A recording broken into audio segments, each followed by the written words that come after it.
LOTRO has just released some really exciting updates to the game that are now available. Let's go through that, but before we can do that, make sure you hit the subscribe button as it helps the channel so much and I would greatly appreciate it. LOTRO.com published the Update 43 release notes, and all of the updates that are mentioned within these release notes have already gone live in the game. The biggest thing that has gone up is the new raid. So essentially this is in regards to like the Legacy of Morgoth expansion, and then this raid comes from that, which they have spoken highly about. I personally haven't really been following the endgame content too much, but it is now officially live and available for people to play and to check out. They said they've released Tier 1 of the new raid, and it is available to players who have reached level 150 and who have access to the Legacy of Morgoth expansion content. Tier 2 will open at noon on March 13th, and 3 will open on noon on March 20th. And the Leading the Charge deed is actually available to earn until April 30th of 2025. So Tier 1 is available now, but it seems like within the next week or two, they will then release Tier 2 and Tier 3, and that there is a deed associated with this that you can get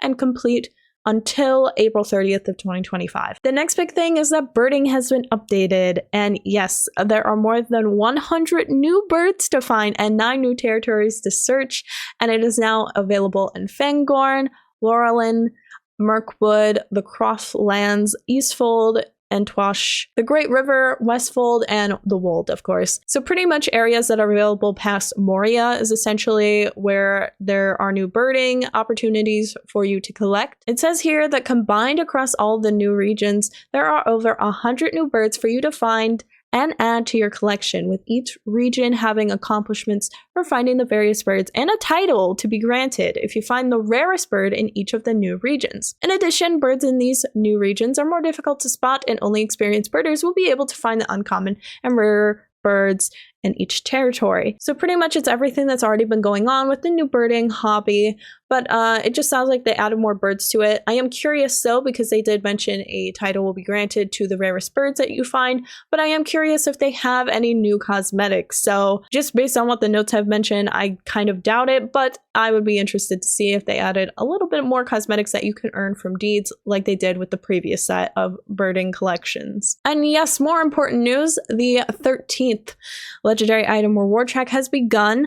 I do really want to make a note though, if you do plan on transferring when the transfer process goes live on March 4th, and then you'll be able to play on the new servers on March 5th, but make sure you grab all of your rewards from the reward track. That's super important to know if you are looking to transfer like the day of when the transfer process goes live for these servers. Make sure you are grabbing all of your legendary item reward tracks, because that will not be transferable. So make sure you collect it before you transfer your characters. Anyway, it looks like there's a coffer for a Dragon's Hoard housing item, and then of course a Glorious Memory of Gondor housing item, and there's also a coffer for an Emerald Drakeling pet. Oh my god, I love the pets. I'm such a sucker for the pets on the reward tracks. And then there is a legendary coffer of the Water Buffalo family. That's so cool. The 13th legendary items reward track runs through May 20th of 2025. So it's definitely going to run for, you know, a few months like it typically does, and we'll see. Maybe we'll get another extension on this reward track, but I want to hold my breath on it. And the legendary item level cap goes up to 530 with update 43. Let's go. That means we got to reforge our legendary items, y'all, and then we can upgrade some more of our stuff. I'm so excited for that. Now, this is kind of the biggest thing that I've taken away from this update, and something I will cover in another video, the new deed log. We have made significant visual updates to the deed log, which is accessible through the main game menu or by pressing Shift+L.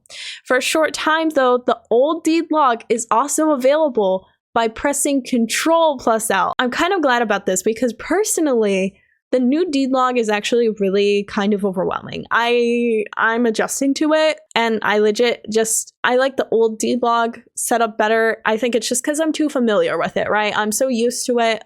So I think that it's really kind of them actually to implement this, at least for a short amount of time. I don't know how long that could be, but obviously I'm just happy that we have the option. I'm all about getting options in games. The user interface has received a redesign, tabs are gone, and we now use a tree format.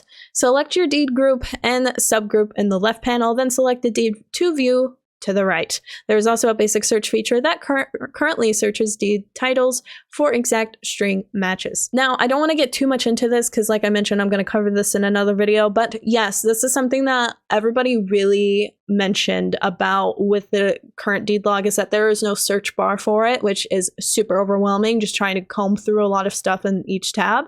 So I'm glad that they did offer that feature. In terms of how it looks though visually, I'll have to tell you about that in the next video. There are 3 new heritage options that are available when creating characters for the race of man. There's Harad, Run, and Umbar. So they basically just added more origins, I'm pretty sure is what they're referred to in the game, which when you go to select your race, you can, pick your origin, and everyone has different areas that they could be from. So it's nice that they added more to the race of men. Characters can now select an alternate heritage title approach to their race by speaking to a notary and completing the corresponding quest. Well, that's actually interesting. That's something I didn't know that they were adding, and that's something I would like to actually check out because I didn't realize that people were asking for an alternate heritage title. Which is kind of cool. To facilitate character transfers to our upcoming 64-bit worlds, premium houses will return to 100% of their Writ cost when sold. This applies to all worlds and will remain in effect through the end of the free transfer period, August 31st, 2025. Foreclosed premium houses will continue to refund 80% of the Writ costs, and please note that only kinship leaders who own premium kinship houses need to sell their homes prior to the transfer. So this is honestly one of the bigger questions I've got regarding the 64-bit server and how to go about transferring. Pretty much from what it sounds like, really, when it comes to housing, is if you have a premium house, that's kind of where the complication seems to be mostly. So if you do have a premium house, you should be selling it. So then you can get your Writs back for it, and then that way when you transfer, you can then use those Writs to go buy another premium house. If you have a foreclosed premium house though, it will refund only 80%, so just make sure that you're selling your premium houses before the transfer process to these new, servers. But also kinship leaders have to sell their premium kinship houses before transferring as well. There are some events going on. The Forester event, correctly consume the axe you collect to engage with the quest, heck yeah. Veil of the Nine, Ring Wraith, Arena, Space Radar, and Soundress Black. I'm kind of glad that they've done this because this was like something I noticed and it kind of bothered me, but it wasn't enough to ever say anything, but like, thank you. Also, there are now items available through Amelia that can prevent event spawns for the players when equipped. Huh? I'm very confused by this, okay? Because they say event spawns, which make me think Nazgul spawns. But if they're trying to say ring wraiths and essentially prevent ring wraiths, I'm confused how Amelia going to her would be helpful for that, because typically you have to have tokens that are dropped from ring wraiths and Nazguls in order to, get rep with her to even buy some of the products. So I'm curious if they have some sort of other currency that they're using for this. But also I'm a little confused as to why people would want to prevent spawnings when you literally pick to go on Angmar and Mordor for that reason. Like I said earlier, I'm all about options. I like options. I'm not complaining. I'm just a little confused what the main objective is for Angmar and Mordor then, if they're even trying to prevent spawns. It seems like they're trying to get more people over, but these servers were advertised as Veil of the Nine, and not only that, they were advertised as, the 64-bit servers, which are now changing, obviously, which is fine. But it just seems like everything that these servers, Mordor and Angmar in particularly, have been marketed as, they're kind of losing it. So I'm just a little confused what the main objective is overall, but, it is what it is. I'm not gonna lie, though, I do kind of want to go on Angmar and check this out, because I am just pretty much over the whole Wraith sequence thing. I honestly am just kind of annoyed by it now. It kind of gets in the way. I just kind of want to go through my quests and do things, but it's interesting. It was nice when it lasted. It's just kind of lost its hypeness for me now. It's kind of died down a little bit. So I am curious to try it now, because I would like to be active on Angmar, because that's where I have a lot of characters and I do have a really good kinship there. But I've really fallen apart on it, honestly, just because I don't really care for the Wraiths as much now, and I just feel like with the 64-bit servers coming out, the new ones that are coming out, I just don't think that I don't think Angmar's really gonna last that much longer. But you know, that's another video topic. You know where to go to find that. There are changes to Hobbit gifts. The minimum level required to open the Universal Solvent packages from Hobbit Presents and the LOTRO store has been reduced from 50 down to 15. Thank you. My golly, that's great. The Virtue XP awarded by Hobbit Presents now has updated icons to differentiate between the VXP values. Thank you. Another thing I never knew I needed, but thank you. And Hobbit Presents, the decorated heritage runes with a level 85 requirement have been replaced with the plain heritage runes that can be used as soon as the reward track is available, as low as 45. Oh my god. Do you know how many fudging runes I have in my bank that have been sitting there forever? Because I need to get a character to 85 before I can even use the freaking thing. And even though I got, you know, level 50 characters who need the runes now, but, you know, I love that. Thank you so much. I'm so glad they implemented this. This should have been done a while ago, but like, this is a huge thing. Like, oh my gosh, it's amazing. Large box of festival tokens, fall injury immunities, marks medallions, and 100% mark acquisition boost have been removed from Hobbit Presents. I'm not gonna lie, guys. I think that, yes, the fall injury immunities were the most annoying thing to get off the Hobbit gift. Like, I literally would sit there, open my golden Hobbit gift, and they'd be like, yo, fall injury immunity. Bro, if I'm falling, I'm going to my death or I'm breaking my leg. Okay, like, why does it matter? I'll literally break my leg for like 6 seconds. It wasn't worth having. So I always toss them. The marks get a little repetitive. Same thing with the medallions. Same thing with the marks acquisitions and stuff like that. I never really needed marks or medallions. I mean, they're really easy to get. But I'm so sad they're getting rid of the festival token. I love that. Like, I loved getting festival tokens, and just even if I didn't want the festival tokens or whatever, like, it was still nice to have in case some new cosmetics drop. So I'm a little upset by that one, but Silver Hobbit Presents will no longer drop scrolls of Universal Crafting lore and instead have a chance to drop a Universal Optional Agreement. Gold Hobbit Presents will give 3 battle potions of restoration rather than 1. That's also really nice, especially if it's a gold gift. Power potions will drop less frequently than morale potions from Hobbit Presents. I also agree with this. Morale is definitely more needed than power anymore. Rally Horns and Landscape Soldier tokens will drop somewhat less frequently, which I also really appreciate. I am sad about the Rally Horns though, because those are always needed, but like, you know, they're not that much to get in the LOTRO store. And now on to classes. So I don't want to go through all of this because I don't want this video to be like ages long, but let's take a moment to, you know, look at a few things, all right? Like Burglar, for instance, when traded into the Quiet Knife, Knives Out will now correctly be reset by Call to Greatness. Also, it looks like Backstab's potency has been reduced and now grants 7.5% positional damage at max rank. Let's go. Burglar damage overall has been increased by 7.5% to compensate for this. My god, I love that, okay? I need burglars to kind of feel better. I've been really struggling with the burglar I've been playing right now, and I do really hope that they get them a rework at some point. It's not even like they need a rework, they just need like a DPS buff. And it's not even like they're that bad, like, because they're really good in the higher levels. It's mostly the lower levels that could use a damage buff. Brawlers, burglars, captains, and mariners should now correctly be able to remove fear effects with their CC break skills, slip free, find footing, withdrawal, and sea legs. Nice. That is good. All right, what else? Looks like champion deep strike damage was reduced by 5%. Blade storm damage increased by 15%. Thank you, because I feel like that is one of the lower skills I would ever use as a champ, because it just never felt good DPS wise. Fury of Blades damage increased by 5%. When specialized in the martial champion, you can now block incoming attacks even while dual wielding. Yo, I feel like champs just got tankier by the second. All hunter damage has been increased by 8%, penetrating shot by 15, rain of arrows 15, swift bow by 10, 8%. Well, there were 5% increased like what, a few months ago. Now it's up to 8. Just give us a 10% at this point. Like 10 more percent, I think it would start to feel a little better. Nothing seems to be reduced on Lore Master's side, which is also kind of odd to me. It looks like Mariner also has a positional damage rank, and then yeah, their damage has overall been increased by 7.5% to compensate for that, for their skill of Duelist's Honor. Several healing skills can now target NPCs for minstrels. Oh my gosh. Also, for no reason at all, let's talk about the biggest news to drop from this. It's the wolves in the Weather Hills of Lonelands.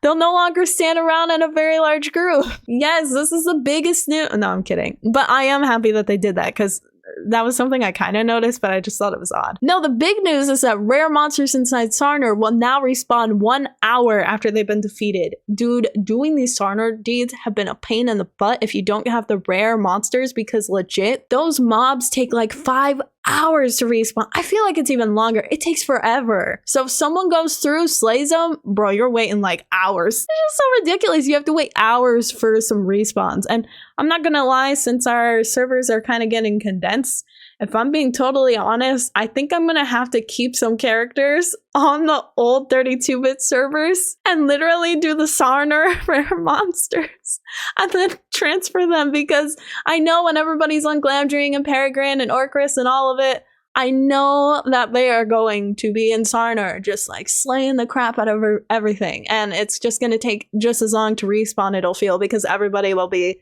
you know, going to Sarnor more often. All right, there are some crafting things, but I'm not really going to go too much into this. There have obviously been some quest deeds and just other things that have been updated. There's so freaking much. Oh my god. But overall, it just looks like most of this pertains to like Umbar Legacy of Morgoth stuff.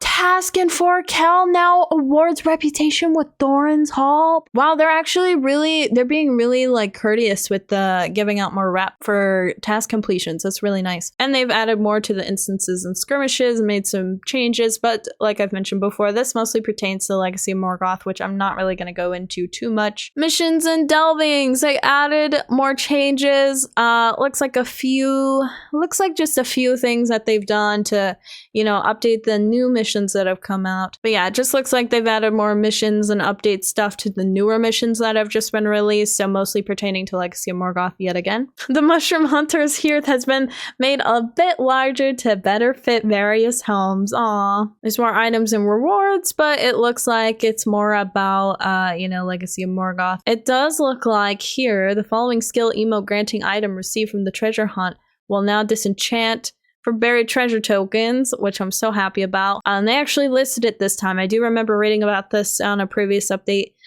But I'm super excited that they actually like labeled which one they are. Cause I get the rich and the counterfeit like emote, those I get all the time. Douse as well. I get those ones all the time. So I'm glad that we can disenchant those for buried treasure tokens. There's actually a little bit on player versus multiplayer, but nothing too crazy there. Some landscape changes have been made as well, but I'm not gonna go too far into that just because I don't want to make this video any longer than it has to be for you guys. So this is the last big thing I want to go over, is that they did actually give a visual update to High Elves, which includes new avatar creation, flexibility, and options. All High Elf characters will automatically utilize their new looks when they log in, and many players will find their new look very similar to their old look.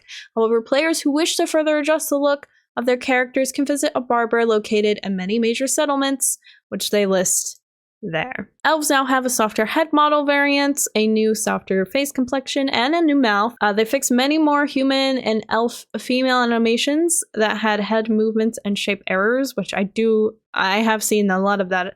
And this pass includes many emotes, combat weapon types, nice. Generic skin tone palette used by the race of men and elves now supports more olive tone variants. Elves and high elves once more have sneezing sound effects when performing the sneeze emote, thank you. And pretty much it's just more emote stuff and, you know, just effect stuff. But yeah, I'm really excited to check out my new high elf and what she looks like. I hope that they offered a variety of different options, and that I'm just assuming that they probably added some elvish hairstyles over to high elves so that everybody gets that choice. But I also I don't know if they did it right now, but I'm sure they'll do it at some point. It looks like that there are some known issues, a lot of them pertaining to the deed log. Oh boy. The deed panel search bar is titles only and does not search other parts of the deed, nor rewards for text matches. Text matches must be exact matches. Autocomplete features are now available in the deed Logs search bar. Deed categories and subcategories in which the character has no deeds remain shown. Well, that's a wee bit of a problem. Opening the deed log prevents the escape key from closing the panel. Okay. Plus and minus arrows, indicators for collapsing and expanding categories and subcategories animate incorrectly when opening and closing other UI panels. But those are just the overall things that have happened in Update 43, and I just wanted to highlight some of the more important things in my opinion and things that I personally am looking forward to. But I hope that this gives you just a general idea of what you can expect or what you have seen so far with the new update. But let me know what you most appreciated from this update. Do you like the new deed log? Do you prefer the High Elves' new look or their old look now? Before or after visual update? Let me know down in the comments. And until next time, you better stay weird, you weird weirdos.